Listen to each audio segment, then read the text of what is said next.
Good day. I'm Andrea Spindle, President of Kulanu Canada and your host for today's web meeting. We're thrilled to have significant partners for today's program, notably Kulanu Inc., which is our sister from parent organization in the US, the Surinamese Jewish community based in Paramaribo, Suriname, and our co-sponsors, the Canadian Institute for Jewish Research and the Lodge Synagogue in Toronto. Kulanu Canada is a registered charitable organization that has two major goals. One is to support and provide assistance to isolated, emerging, and re-emerging Jewish communities that wish to access Jewish learning and practice. And the second is to educate Canadians about the many small and diverse Jewish communities around the world.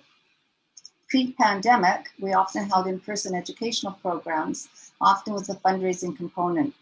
Since the pandemic, Kulanu Canada's only had one other web program, but we look forward to hosting others. Some of our major projects have included providing funds to enable the Jews of Sefwi Luwaso, Ghana, to purchase smartphones for the purpose of connecting to the Jewish educators and online programs, providing funds to the Beta Abraham in Ethiopia and the B'nai Ephraim in India for communal meals, and contributing to Pesach supplies for Suriname. Today's program features the story of Suriname, and we invite your donations to assist this small, unique, and historically significant Jewish community to continue to preserve Jewish life. You can donate in either Canada or US and receive a tax receipt for charitable purposes. Simply go to the respective website of your country of choice. Kulanu Canada is very small, so I also want to extend an invitation to any listeners who might like to volunteer and get involved with Kulanu. Simply send an email to my attention. That's simply Andrea, A-N-D-R-I-A, @kulanucanada.org, and I will be certain to follow up. Before introducing our speakers, I'd like to invite Bonnie Sussman, Vice President of Kulanu Inc., to say a few words. Bonnie? Thank you so much, Andrea. It's a great pleasure and privilege for us to co-sponsor with our sister organization, Kulanu Canada. As everyone may be aware, Kulanu is now in 33 countries around the world. We represent different sorts of groups, returning, emerging, and isolated Jewish communities. Returning are those that claim to be from the tribes or crypto Jews. Emerging are new communities that found Judaism, and isolated communities are communities that are connected, or older communities like Suriname, and in our ways we try to help everybody. I want to thank everyone for coming and find it's a privilege to learn more about Suriname. I hope once you get in our emails, you'll see the many different kinds of Zooming events we have about emerging communities around the world. And with that, I will turn this on to Jacob. So before Jacob, I'm just going to introduce Jacob. He's one of the founders of Kulanu Canada, and he served as our vice president for 6 years. He also served on the Kulanu Inc. board, that's the US organization, and has been Suriname coordinator for Kulanu, thus bringing news to both Kulanu organizations and building a strong relationship with the Surinamese Jewish community. For decades, Jacob's work as a project finance executive took him around the world, where he met small and isolated Jewish communities in South America, West Africa, and Southeast Asia. It was particularly fortunate that some years ago, a project in Suriname led him to the door of the Jewish community there, and he has stayed very involved with that community ever since. Lily Dim is the Suriname Jewish community's vice president. Lily's ancestors arrived in Suriname in 1664, with the third group of Jewish settlers to arrive there. Her family has played a key role in the community for decades. Lily is known to be the heart and soul of the community. She manages its daily affairs and is behind many of the special conservation projects in the community.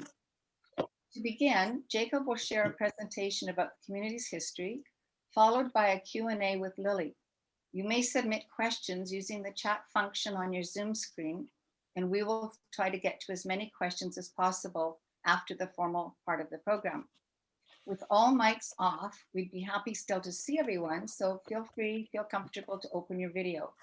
The program will be recorded and made available to all the registered and also to everyone who's a subscriber to Kulanu Canada and Kulanu Inc. Please remember that donations are welcome and can be submitted online at either Kulanu organization, and our donations today will help the Surinamese community. So with that, I thank you for joining us, and I'll turn this over to Jacob. Thank you, Andrea.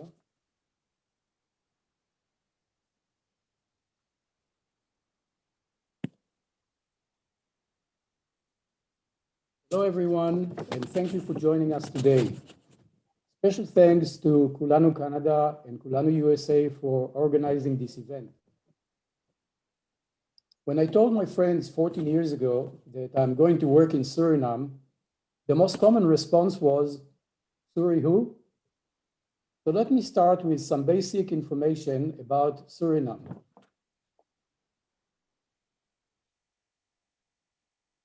Suriname is one of the smallest and least populated nations in South America. It is bounded by French-speaking French Guyana in the east, English-speaking Guyana in the west, and Portuguese-speaking Brazil in the south. The population of Suriname is about 600,000 people. The capital city is Paramaribo. Suriname is the most ethnically diverse country in South America and the Caribbean. The ethnic groups in Suriname are Hindustanis. They originally came from northern India. They came in the late part of the 19th century to work in the plantations after slavery was abolished. Maroons are descendants of escaped African slaves. Creoles are a mix of European and African descents, and Javanese are the people who came from the island of Java in Indonesia, also to work in the plantation after the slavery was abolished. Then we have a big group of mixed. Mixed is typical Surinamese. The people are getting along so well between the communities, and 14% of the population is mix of all the races above. And then we have Chinese, American Indians, and white. The main religions in Suriname are Protestant, Hindu, Catholic, and Muslim. The Muslim population most of them are from the island of Java in Indonesia. The official language of Suriname is Dutch. Local language is Suriname Tongo. And Suriname Tongo is a mixture of African languages, Dutch, English, Portuguese, Yiddish, and Hebrew. The capital Paramaribo is also known as the Wooden City. It was placed in UNESCO Heritage List in 2002, and there are a few hundred magnificent wooden colonial buildings in the city center. I'll share with you a couple of them just to get the flavor. Okay, so this is the map of where Suriname is. And as I said, it's bounded by French-speaking French Guyana, English-speaking Guyana, and Portuguese-speaking Brazil in the south. This is the distribution of the population of Suriname. The Hindustanis are the people who came from northern India when slavery was abolished. And if you heard me, so those are the numbers if you're interested in statistics. That's the city of Paramaribo. As I said, it is known as the Wooden City, and it was placed on the UNESCO Heritage Site list in 2002. And I just wanted to show you a couple of magnificent buildings, wooden structures in Paramaribo. So this is the St. Peter and Paul Cathedral.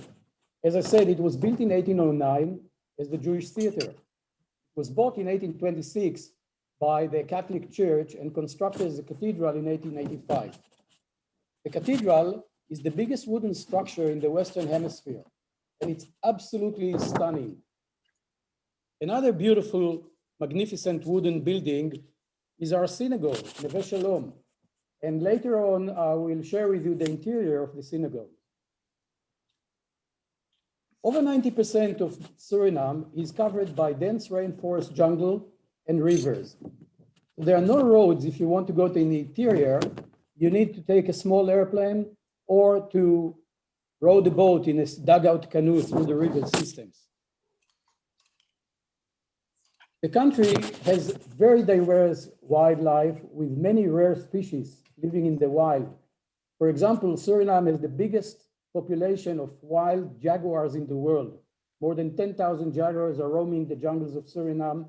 And if you see in the top right, the blue frog, this one, it's called okopiki, and you can find them only near a small portion of the border between Suriname and Brazil. That's the only place in the world that they live. And so many other wonderful and amazing species living in the jungles there. In 2009, when I was in Australia, I was surprised to read an article about Suriname in the Australian newspaper. They called the country the Last Eden. I will try to cover 520 years of history in about 40 minutes. So let's start. 520 years ago, in 1492, following the Alhambra decree, the Spanish Inquisition ordered the expulsion of the Jews who didn't convert in Spain. So between 100 to 200,000 Spanish Jews were expelled to Portugal, Italy, Greece, the Balkans, Turkey, and North Africa. And about 200,000 Jews who stayed in Spain had to convert, and they are known as Anusim in Hebrew, conversos or moranos. 4 years later, Portugal introduced its own version of the Inquisition. Expulsion wasn't an option for the Portuguese Jews. It was either convert or die. 90 years later, in 1581, the 4 northern provinces of Holland declared independence from Spanish rule. One of the first things they did was they declared freedom of religion. It was a revolutionary concept at that time. And as a result, in 1600, thousands of Portuguese and Spanish Jews moved to Amsterdam and established the Dutch Jewish community. They enjoyed freedom of religion, but they were not allowed to own land. Europe at that time was an agrarian society. It was pre-industrial revolution. No land meant exclusion from wealth. But new opportunities in the New World attracted thousands of Portuguese Jews to the Dutch colonies where they allowed to own land. In 1499, Suriname was discovered by the Spanish, but was never settled. In 1632, the first group of Portuguese and Spanish Jews arrived via Brazil, and they settled in a place called Torarica. They cleared the jungle and started sugar plantations. Later on, Torarica became the first capital of Suriname. In Portuguese and Spanish, interestingly enough, Torarica or Torarica means a rich Torah. So this is the first and last capital city in the world that I know that named after a rich Torah. In 1651, after 2 failed attempts by the British to colonize Suriname, Sir Francis Willoughby founded a permanent British colony.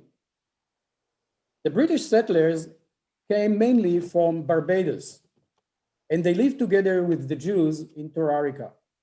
A year later, a second group of Jews, Portuguese Jews, settled nearby in a place called Cassipora Creek. And in 1664, a third group led by David Nassi arrived from Holland via Cayenne. Cayenne was a Dutch colony, but at that year also, it was the French army attacked Cayenne and took over, and it became French Guiana. Even though the Jews were not allowed to live in England at the same time, it was British policy to encourage as many settlers as possible in the colony. In 1665, an Anglo-Dutch war started on European waters. 5 months after the outbreak of the war, the British decided to grant special privileges to the Jews so they will not leave. And the reason was the Jews had the knowledge how successfully run plantations, and they had very good relationship with the American Indians. Special privileges that the Jews received were freedom of religion, freedom to have Jewish schools, freedom to own land, to have their own court of justice, and to have their own private army. So the rights made the Jews in Suriname the only diaspora community to achieve complete political autonomy before the founding of the State of Israel. In 1667, after 2 years of a war, peace agreement was reached. It's known as the Second Breda Treaty.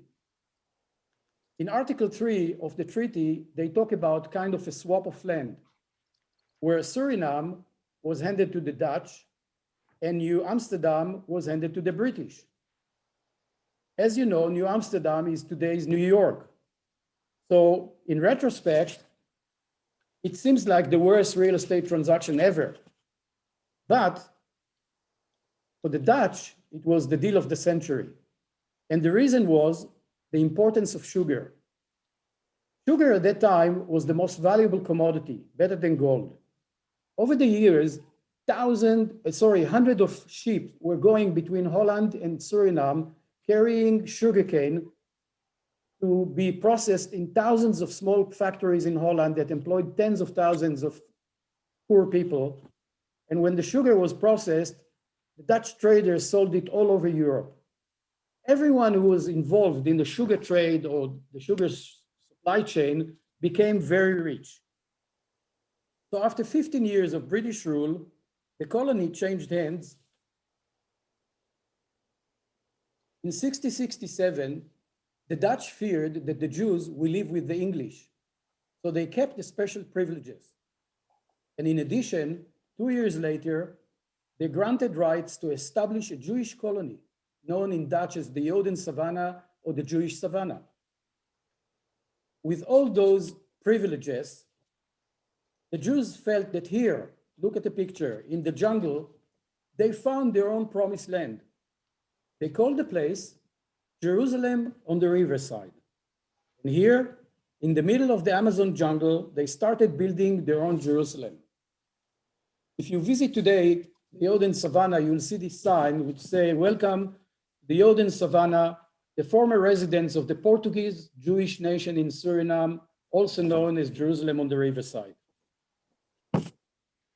The Jews arrived and thrived in the Jewish Savannah. If in Torarica they lived with the British, here it was the only place in the world that the Jews lived in their own town and ruled their own town. They built a brick synagogue called Bracha V'Shalom. You can see in the picture the remains of the synagogue as it looks today. The town became the center of Jewish life. They had the synagogue there, the court of justice, the school, and the communal authorities. Their numbers grew very fast. If in 1694 there was 575 Jews who owned 40 plantations, 43 years later, there are about 2,000 Jews. Of them, 800 owned 115 plantations. According to the special privileges of both the Dutch and the British before, the plantation owners could be only Sephardic Jews.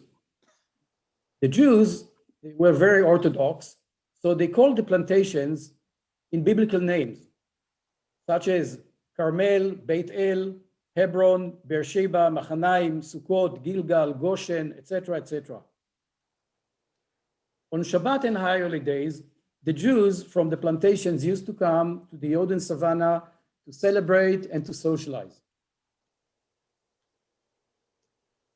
The historian Robert Cohen, in his book, Jews in Another Environment, said that the most important Jewish center in the Western Hemisphere during the 18th century was the great colony Suriname. There, Jews formed perhaps the most privileged Jewish community in the world. Not like the Dutch settlers who came to make money in Suriname and then go back to Holland, the Jews came to stay. For 100 years, the Jewish Savannah was a flourishing community. The success attracted hundreds of Ashkenazi Jews to Suriname, but they were not allowed to own land, so they started to become petty traders and merchants in the new capital, Paramaribo. But nothing is forever. Between 1765 and 1795, social, political, and financial changes caused the collapse of Suriname's sugar plantation-based economy. It was the perfect storm. If in 1788 there were 115 plantations, 50 years later, the Jews owned only 46 plantations, and they were mainly lumber and coffee. None of them were sugar anymore. From a very rich community, within a very short period of time, 2/3 of the community was pulled down to poverty. The Jews moved to the new capital, Paramaribo, and the Jordan Savannah continued to be a rabbinical and spiritual center, but only 22 families stayed there, about 100 people. Most of them were elderly and impoverished. The Jews returned to the Jordan Savannah to celebrate the high holidays until September 1832, when a big fire reduced the buildings to ashes, and within a few years, the jungle took over and the place disappeared. Since most of the Jews moved to the capital, Paramaribo, in 1825, the special privileges to the Jews were terminated by the Dutch crown. They lost everything. The Jews now worked in trade as professionals. The Jewish population started to decline, and decline fast. If in 1737 we had about 2,000 Jews living in Suriname, by 1937 there are only 790 Jews. And when Suriname got their independence from Holland in 1975, there were less than 500 Jews left, and the numbers continue to decline. Many of the Jews that arrived from the late 17th century, they settled in the new capital, Paramaribo. From 1719 to 1734, the Sephardic and the Ashkenazi communities prayed together in what used to be the old Neve Shalom synagogue. This is the new Neve Shalom synagogue, but the old one, which stands in the same place, was built in 1790. So for 15 years, they lived together in harmony. But in 1734, the Sephardic, who saw themselves as superior to the Ashkenazi, because they had the special privileges and they were the rich people, they decided to split and build their own synagogue. They called it Tzedek v'Shalom, or Justice in Peace. It was built in 1736. Interestingly enough, both communities continue to worship according to the Sephardi rite, which is surviving till today. This building, built in 1736, is still standing. It looks like today like this. But in 2009, the content of the synagogue was moved to a replica that was built in the Israel Museum in Jerusalem. That's how it looks like today in Jerusalem. This is the replica of the synagogue, Tzedek v'Shalom, in the Israel Museum. So the Ashkenazi Jews continue to service this synagogue built in 1836. And I will show you the interior of this synagogue. It is beautiful, beautiful, beautiful synagogue. This is how it looks like during services. This one you can see, it is one of the last 4 Portuguese synagogues in the world that have sandy floors. The other 3 are in Jamaica, Curaçao, and St. Thomas. Let's jump to World War II. During World War II, Suriname was one of the few countries in the world that were a shelter and safe haven to Jews during the war. I'll give you 2 examples. In 1938, the entire Sephardi Jewish community of Hamburg, Germany, 150 people, moved to Suriname and survived. In the late 1942, about 200 Dutch and Belgian Jews who fled the Nazi occupation of Holland to the unoccupied section of France, now first deportation to the death camps. And they managed to arrive to Suriname, and they survived. And there were many other individuals who managed to arrive to Suriname. All of them were welcome, no question asked. In 1992, the 2 congregations merged. there was no critical mass to continue to have and support two separate communities. Once they merged, they also changed from Orthodox to liberal. And the reason they decided that everyone is welcome. If we look at the community today, there are many challenges, but I wanted just to share with you three of them. First and most important is the demographics. The community today is small. There are only 101 members. They are isolated on two levels. First, geographically. It is not easy to reach Suriname. There are only a few places that you can fly directly to Suriname from. The second one is linguistic. All the communities, most of them, in South America are most of them Spanish speaking, and we are the only Dutch speaking community in South America. So there is a language barrier to communicate between the Spanish speaking communities and us. The community is getting older, and we lost in the last 2 years 11 members. And there's no flow of Jews to Suriname. It used to be in the old days, but today there is only one way direction, and that's out of the country. We lost in the last few years 24 young members. Most of them went to study in Holland, say, and didn't come back. Those who came back, they got job offers in countries that value their expertise and offered them jobs that they couldn't resist. And some families made aliyah and moved to Israel. The second challenge is the religious leadership. The community didn't have a permanent rabbi for more than 60 years. Luckily, in the last 11 years, we had 2 rabbis, but we'll talk about this in a minute. The second challenge, and one of the most important, is finance. With such small Jewish community, you have 3 cemeteries to maintain, 2 synagogues, so many assets, historical assets, that have to be maintained. They cost lots of money.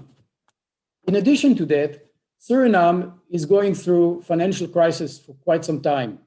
For example, they have 50% annual inflation. Think about it, that you have in January $100, and at the end of the year, it wears on 50, but you don't get raised for your salary. So it's eroded the local currency very fast, and it's a big burden on the community. Keep in mind that 70% of Suriname's populations living below poverty line. So that gives you a little bit of perspective of the country economics. So what are we doing to face these challenges? The community nowadays is having a GIUR class or conversion class. There are 22 people attending the classes. Classes are ran by Rabbi Menno ten Brink from Amsterdam. They have, until the COVID-19 started, Rabbi Menno ten Brink used to come every couple of months for 7 to 10 days, intensive course, and in between visits, they used to have every week classes with the president of the community, Shuldong. Then COVID-19 came, but we are so happy that we're starting to do the classes, to continue them now via Zoom every week with Rabbi ten Brink. You may ask yourself, who are those 22 people who want to make conversion? So some of them are married to Jewish partners. They are part of the community, but they're not Jewish, halachically Jewish. Others, they have ancestors who are Jewish. There is a saying in Suriname that if you shake your family tree, few Jews will fall. So those are a couple of fallen Jews from family trees in Suriname. And the third group is people who just wanted to become Jews, and they are attending services for years, holidays, and part of the community, but they didn't have the opportunity to go through GIUR, and now there is the chance. So we're very hopeful that this group of mainly young people, once they will complete the GIUR and the Beit Din will convert them, they will bring new energy to the community. It's a wonderful news. On the religious leadership, as I said, in the last 12 years, we had 2 short-term Rabbi Chaim Beliak from California and Rabbi Shimon Moch. They were outstanding, fantastic for the community and outstanding people. But we cannot afford to have a permanent rabbi in such a small community. So what do? We have 2 Torah readers, and we need help in the high holidays. So we have, thank God, 3 helpers. Two of them are coming from New York. You'll see them soon. And one is a Surinamese guy who lives in Aruba, and he returns every year. He's a Torah reader as well to help us. And it works very well. And on the finance side, which is a big challenge, I traveled a lot. I worked for decades all over the third world and the world itself. And I saw many, as Andrea said, small and isolated Jewish communities. I'm so impressed with the creativity of Suriname's Jewish community. It really makes me shaking my head so many times. They learn to maximize their assets to be able to generate enough revenues to pay most of the operating costs. It's a real case study for every small and isolated Jewish community. I just want to give you a perspective. In North America, if I need something, any Jewish product, if it's challah for Shabbat or matzot or kosher wine for Passover or candles for Shabbat or candles for Hanukkah, I just go to the supermarket and buy whatever I need. In Suriname, anything Jewish had to be imported. And it costs lots of money. And what do you do when the country is in financial crisis and the government doesn't allow you to have foreign exchange? So you can buy with Surinamese dollars. Who's going to accept this currency that depreciating 50% a year? So this is a big problem that we solved it with the creation of the Chai membership, and I'll explain it a little bit later. I wanted to share with you a couple of pictures how Jewish life in Suriname is really all about. So in the top right, you see this is a Kiddush, Friday night Kiddush. After the service, the community joined together in the small community center that is attached to the synagogue, and we have a community Kiddush. And after that, we have a community dinner every Friday night. It's a tradition for so many years. On the top right, left, you can see Purim Spiel. Below that, it's Hanukkah.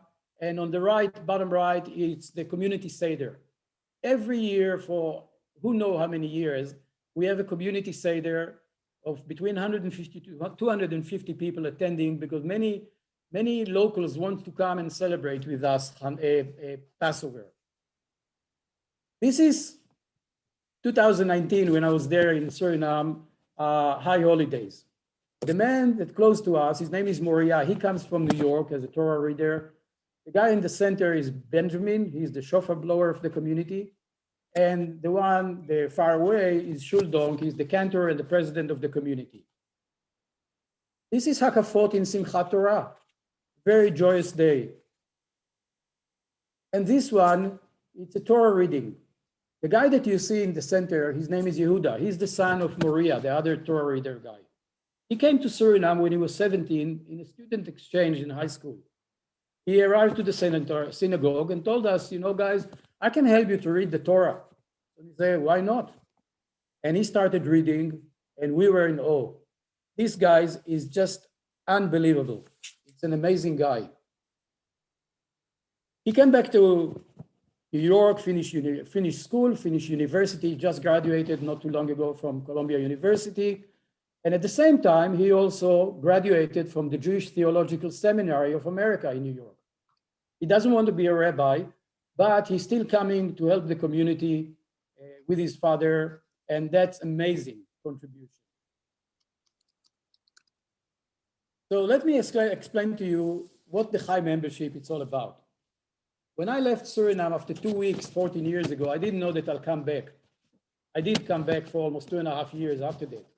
But I was so impressed by the community, by the history, by it was an amazing experience. And on the flight back home, I said to myself, I have to do something to help this community. I didn't know how. I was never involved in NGO or in the Chesed committee in my synagogue. And then I thought, while I'm flying, you know what?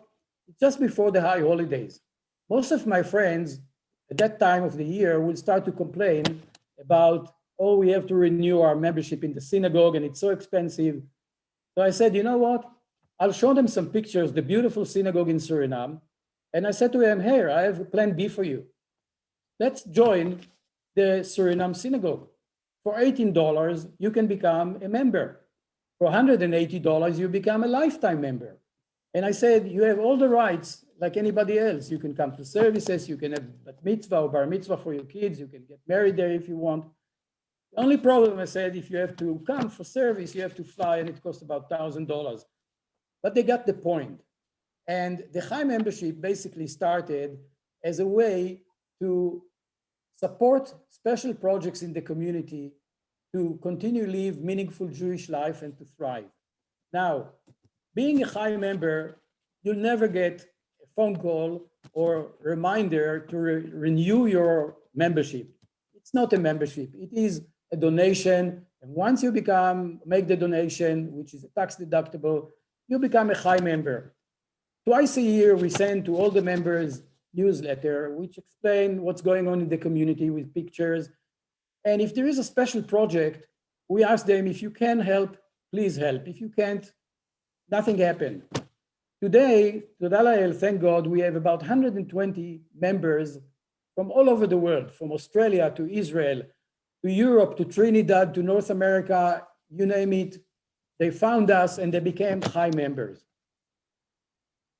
An example of how Chai members doing things is Passover. I explained to you that there is a foreign exchange restrictions. People in Suriname cannot buy US dollars and pay for imports. So how are they going to celebrate Passover if they have to import the matzot and kosher van? So we came in and said, listen, we will pay to the guy that we buy in Miami in US dollars. And they pay for the shipping, the transportation, the customs, the duties, the everything. They pay 2/3 of the cost, we pay 1/3. Together, there is annual Passover, nothing happened, life goes on. And what I want to say that in every project, the community normally pays 50 to 75% of the cost. We coming to bridge and help them to complete it, because without the help, it can take forever. And I want to show you a couple of projects. There are many that we did over the years, but some of them are very meaningful to me as an individual. There are 3 Jewish cemeteries in Paramaribo. They were not fenced. And over the years, the place turned into the dumping ground of the city.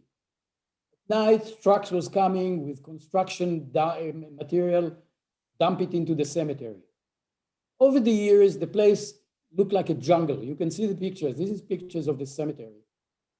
And it was just appalling. And the community said, enough is enough. We have to stop it. So how do you stop it? We came to the conclusion that the only way to stop it is first to have a fence. So people cannot come and dump anything and everything. So we cleared the jungle. You can see on the right picture.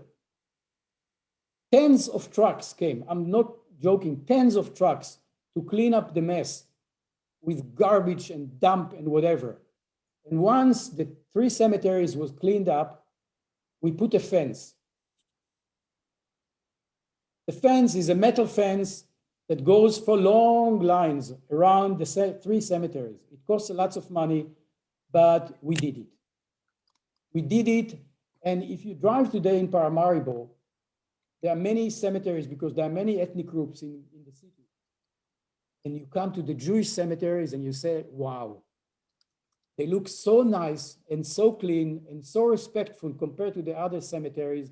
People today coming and asking us from other denominations, how did you manage to do it? This is an amazing project. And every 3 weeks, we cut the lawn that will not turn to jungle again. And it costs a lot of money, but it's worth every penny. It's beautiful. Second project is I want to show you, we had one of the most beautiful old structure as a mikvah. It's almost 200 years old. You don't find it anywhere in the world, I think, this kind of a mikvah anymore. But it didn't function for many years because the pipes were broken. Together, we make the money, we fixed it. It's working for more than 10 years now. And anytime somebody wants to go to the mikvah, it's always open. In 2010, with the help of Kulanu from the US, we arranged a birthright Taglit trip to Israel for 16 youngsters of the community.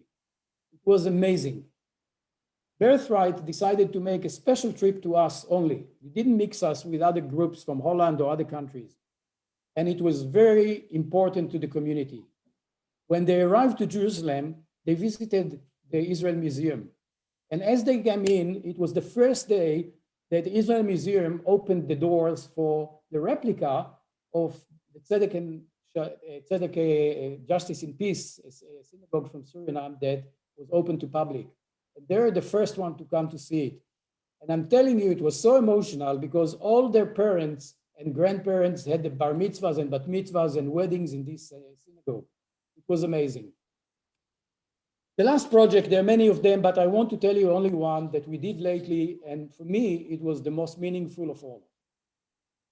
When I was in Suriname in 2015, I met with the community leadership, and I asked them, is there any projects that you wanted to do, but you couldn't afford doing it over the years?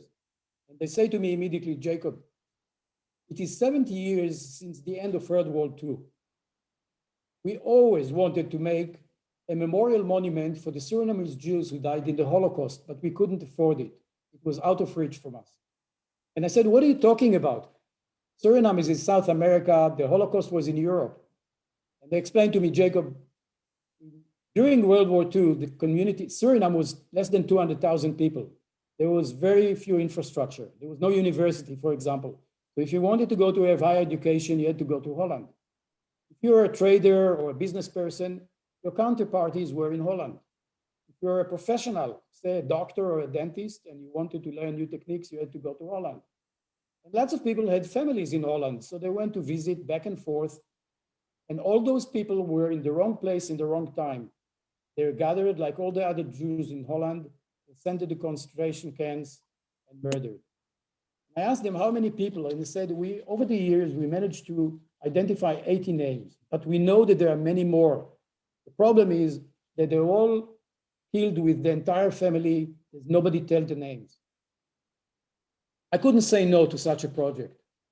And I'm not going to go into the details, but I can tell you that first of all, we had to come with a complete list of names, complete and accurate list, because otherwise you cannot make a monument. And we did it. We met with the director of the database of all the Holocaust names, the victims of the Holocaust, Yad Vashem. His name is Dr. Alex Avram, a fantastic guy. He worked with us directly. And when we compared the lists, he had from all the database, he has connection to any database in the world that connected to anything to the Holocaust. So they've had 24 names that we didn't have. And we have more than 30 names that Yad Vashem didn't know about them. So those names were basically erased from history. These people were deleted. And in 2016, in March, we unveiled the memorial monument. I want to explain to you one thing. This is a picture of the cemetery, the Jewish cemetery in the Yoden Savannah, in the Jewish Savannah, and in Kasipora Creek, not too far from there. The Jews at that time were very rich. So they used to buy the tombstones, they used to buy it in Italy. It was marble. And then it was shipped to Holland to be engraved. And then it was shipped to Suriname for the yahrzeit to be put. And it's so beautiful and it's so rich. And many of them have lots of symbols engraved in. For example, you can tell who the person was, this engraving. So one symbol on the left, it can say this one was a Kohen. It's a Kohen blessing. One on the right, for example, he was a Levi.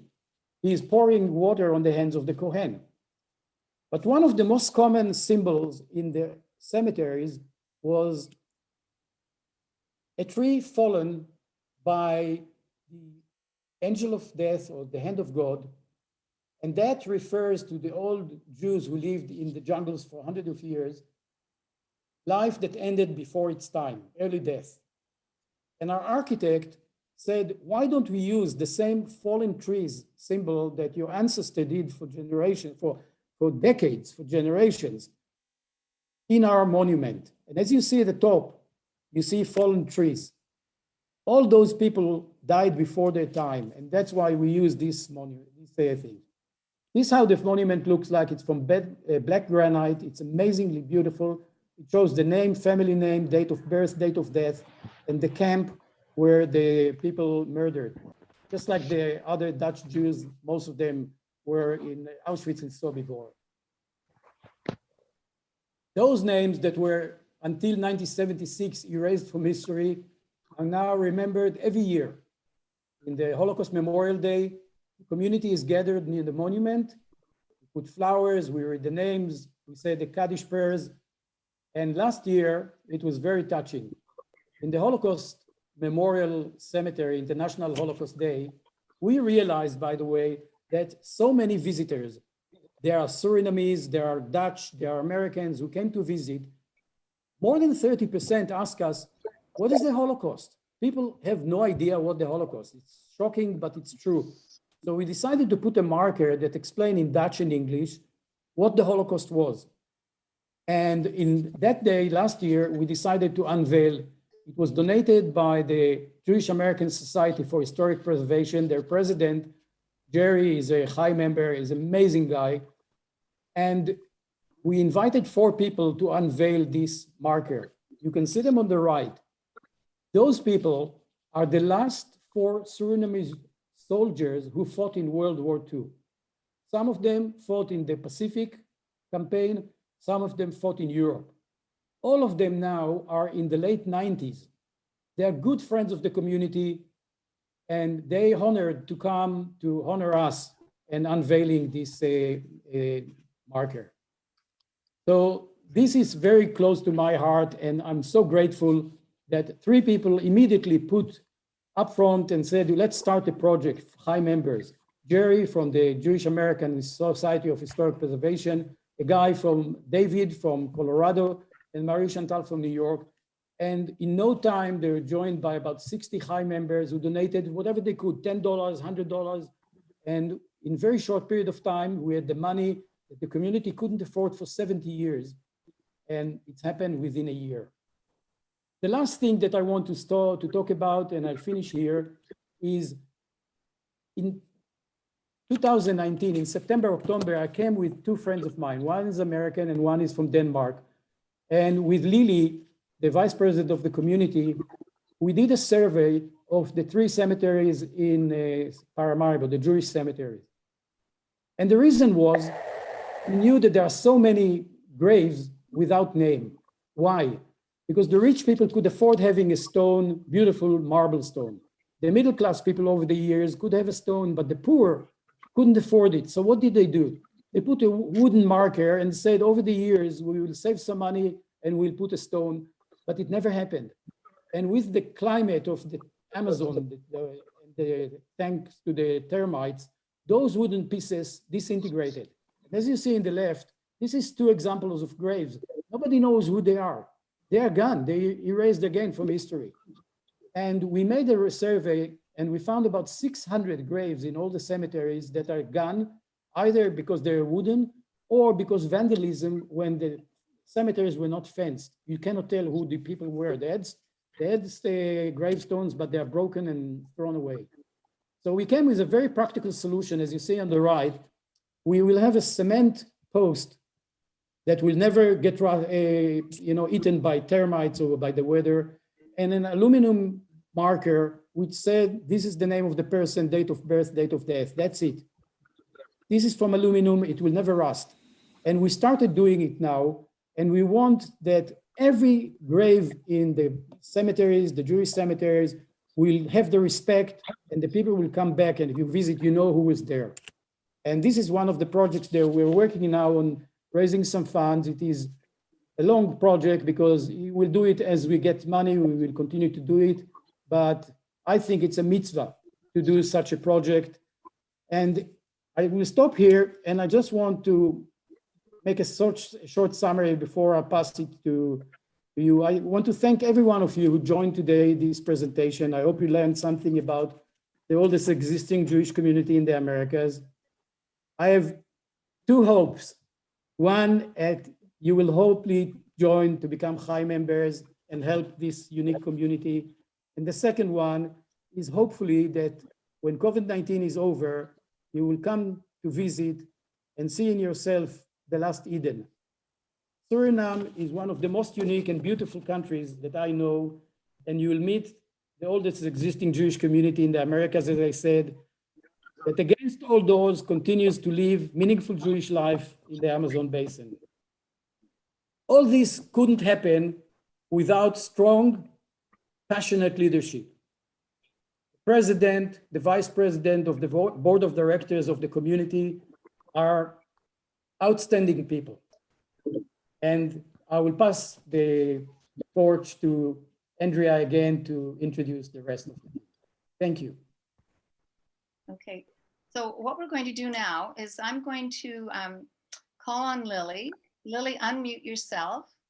I have some questions for you, Lily, and then we'll see if others in the audience would like to ask questions. And what I'd like to say right off the bat is for those of you who have the time, it is, it's only about 8 minutes to 2. We can go on longer.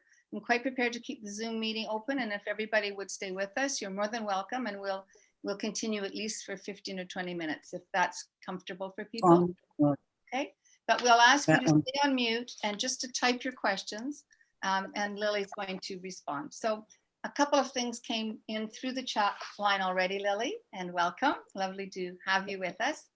One of the questions. Hi. Is your community affiliated with a conservative or reform other movement? Yeah, I know. I can hear a part of what you're saying. Is the community? So not everything. So please again. Okay.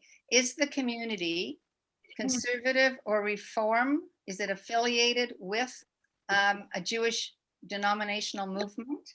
We are liberal. Right. We are, I don't know what reform is because reform is from the US. Yes. Yes. It's reform US, United States, from the United States.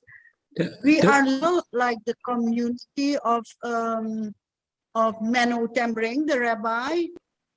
And that means that, well, we found women for Minyan, and that we are sitting together because we had in the past, we became liberal because in the past we had a lot of members, they were that time young, who made giyur, and in a certain time we were always a member of the Enika. The Enika is the Orthodox community in Holland, the Chabad.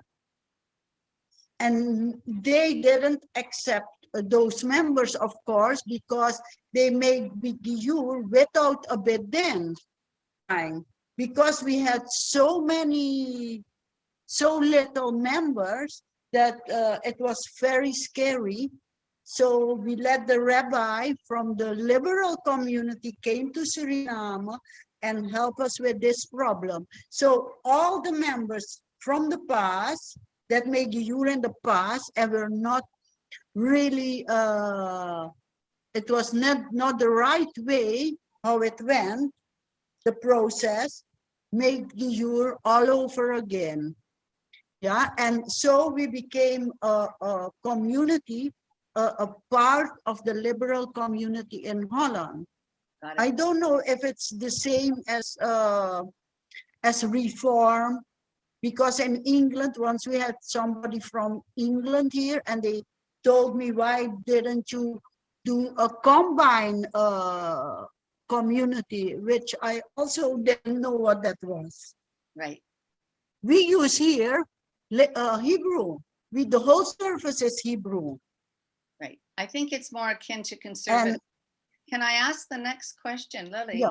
Is there any division between Ashkenazi and Sephardic in the community? Is there any division? Not now these days, because no, we merge, and we only have the one synagogue in use, because the other one, as Jacob explained in his history talk, he explained that we closed the Tzedek V'Shalom, the Sephardic synagogue, and we sent all the furniture released to the Israel Museum, and we merged the two communities merged because we didn't have enough members to maintain to do two board members, and Right. so we merged, and there is no different now these days. The only thing is that, of course, when somebody passed away, even if they Sephardic, they became Sephardic, they want to bury it with their family. So that is separate the buried part. Okay. Can you tell us, what do the Jewish people in Suriname do for a living today?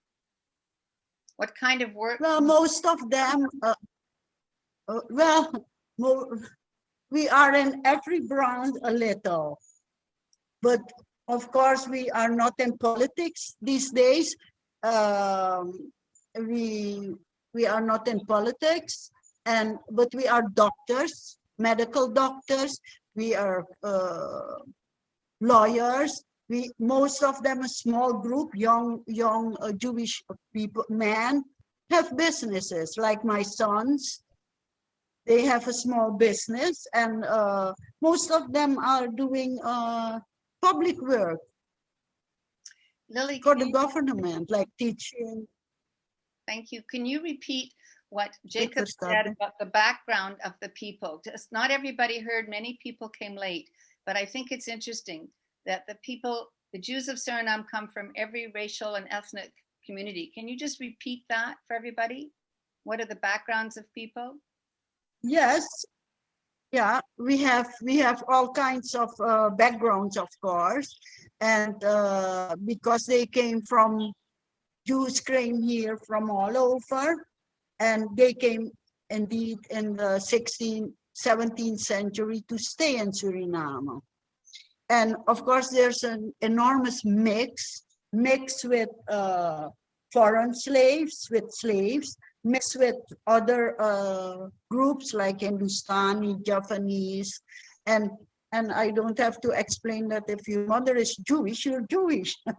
So we have a lot of different Jews here. Right.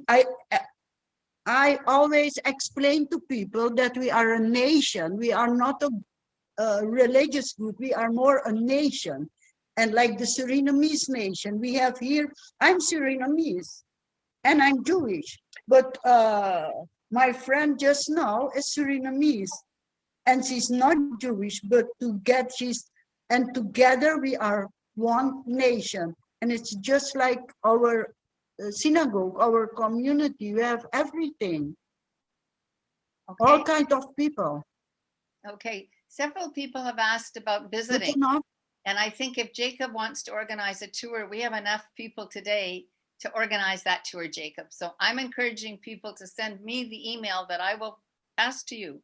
The question is, what's the best time of year to visit Suriname, Lily? When would be a good time to visit? Post-pandemic, of course. Yeah. I think the best time is in the holiday season, and the holiday, if it starts raining, we have here big rains, muson rains. And then you cannot visit the interior. You cannot go to the jungle. But in the dry season, like in the holiday season, when it's September, October, yeah, July, October, we have beautiful weather. Okay. And you'll be able to see, to go in the jungle.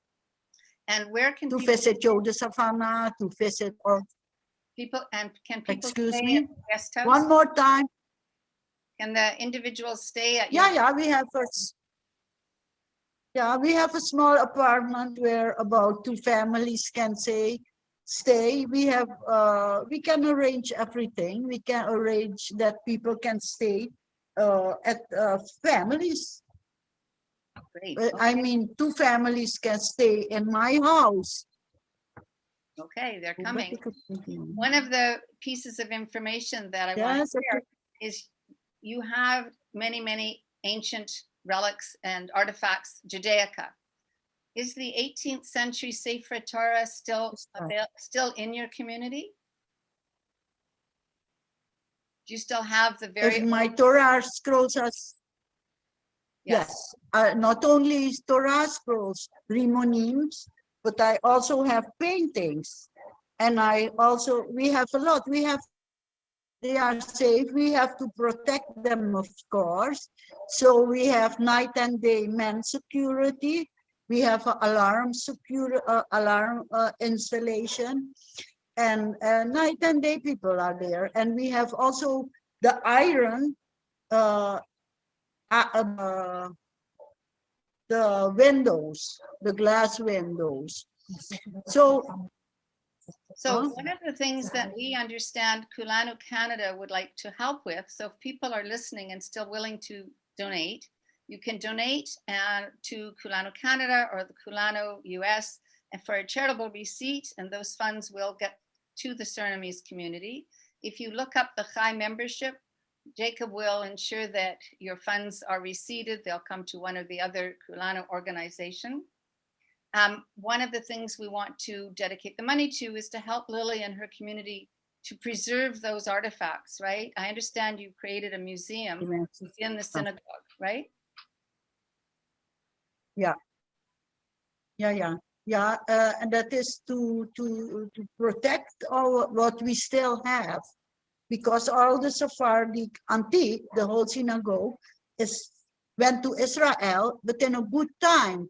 The president in that day was a friend, so he gave permission that we sent away all the furniture.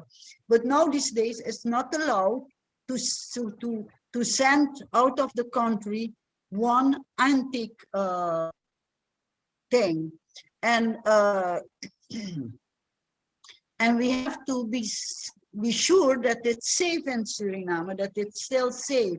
And we have this small room where I call it an exhibition, where I put all the old things, the antique, what we still have, the Ashkenazis, and we have paintings. We have a lot of letters from the third son of the king from Holland, Koning Willem III. Right. It was the third king of Holland. And we have letters. We have a lot of interesting things which we have to protect. And that is the whole reason why I want to make a little more space to exhibit, to put all those things in, because I think they are safe and they are registered, except what we have there. So nobody can take it home. I think to borrow it or to keep it safe. You know what I mean? Because if we take a Torah, because it's safer at your house, we never get it back. Right. So everybody here should know that that's a contribution that we could all contribute to, because it's our collective Jewish history. I'm going to just call on Bonnie for a minute to identify someone that she wanted to have meet you and ask a question. So Bonnie, why don't you? Thank you. Yeah. Gabri, I know you're online, so would you like to unmute yourself and say a few words? Yes, hi, thank you. Hi Jacob, hi Lily, it's Gabri Christa. We hebben gesproken. Hi. Hi. Hi. So good. Hi. I just wanted to say hi. I'm my family is from Suriname. I'm originally from Curaçao. I'm one of the descendants of among others, Surinamese Jews mix. My great-grandmother was a Levi. And I've been in touch with Lily and Jacob, I don't know, for over 10 years. I've been trying to make a film in Suriname. I'm a filmmaker. I have quite a few films about... Yeah, I know. You know, yeah, no, other people don't know. So I can remember, yes. Yes. Ik heb nog niet opgegeven. Nee, geef niet op. Don't give up. Ik geef niet op, echt niet. So just wanted to say hi and thank you for doing this. I'm again busy, as when this is over, I got a little bit of money, so I know I will be coming this time. Oh, wonderful. Well, I film and I will let everybody know, and that's also how I met Bonita, and if I can help in any way. Maybe you'll help make the tour happen, right? Yeah. Oh, That's yeah. Happy to do that. Yes, I very can excellent. totally do that. I'm in New York. Yeah, and we have new ambassador of Holland. You never know that he won't give a little bit money for your film. Yeah, I've gotten other money. Last time with Lily, we tried to get money from the ambassador for the Dutch cultural heritage because it's a cultural heritage Yeah. site, but I needed matching money, which we didn't get. I'm also a professor at Barnard College, Columbia University. So through Barnard, I got a little bit of money and hopefully more. And with that money, hopefully when this is over, but I have good faith. I think the time is now to make really get more people to know this community and also help preserve it because it's a very potent history and Very important. And the old Okay. Jacob said that. So thank you. good. Thanks, Bonita. I want to Okay. thank everybody. Okay. I'm going to Okay. just thank everybody. Thank you, Lily, so much for connecting with us and bringing us into your home. This is very special. I hope that many will come to visit you. I would personally love to meet you in person. And Jacob, thank you for the wonderful presentation. You're always passionate. This is important work that you're doing. So on behalf of Kulanu Canada and Kulanu US, and there's Bonnie and Jerry Sussman. Hello. I see Jack Hi, Zeller hi. from Israel. One gentleman is with us from the Cameroon. I think we have people from Israel. Thank you everyone today for checking in with us. Join us again when we do another program, whether it's Kulanu Canada or Kulanu US. It's all important work to preserve and share our community, our communal history. Please do donate to help the Surinamese in meeting their special project goals. Thank you everyone and have a good day. Stay well.